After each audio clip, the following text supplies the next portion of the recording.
நம்ம வாழ்க்கையில் பார்த்திங்கன்னா எல்லாருக்குமே குறைகள் நிறைகள் இருக்க தான் செய்யுது. நம்மளுடைய குறைகள் நிறைகள் தீரணும்னா நம்ம தெய்வ வழிபாடு செய்வோம். அந்த தெய்வ வழிபாடில் நாளைய தினம் வரக்கூடிய சனி பிரதோஷம் 24ஆம் தேதி வைகாசி மாதத்தோட சனி பிரதோஷம் வர இருக்குது.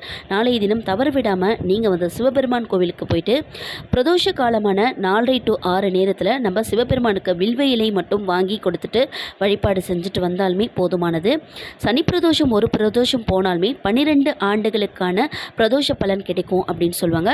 அப்படி கோவிலுக்கு போக முடியாதவங்க நீங்க வீடுகள்லயே தீபம் ஏத்திட்டு சிவபெருமானை நினைச்சு வழிபாடு செய்யலாம். நம்மளோட வாழ்க்கைக்கு நமக்கு நல்ல வழி பிறக்கணும்னா பிரபஞ்சங்களோட பேசணும் அப்படின்னு சொல்லுவாங்க.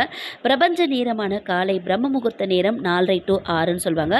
அதற்கு ஈடானது தான் பிரதோஷ காலமான மாலை 4 to 6 நேரத்தில் நம்ம சிவபெருமான் கிட்ட வழிபாடு செய்யறதுனால நமக்கு நிறை குறை எல்லாமே போய் நல் வழி பிறக்கும். நெக்ஸ்ட் வீடியோல பார்க்கலாம்.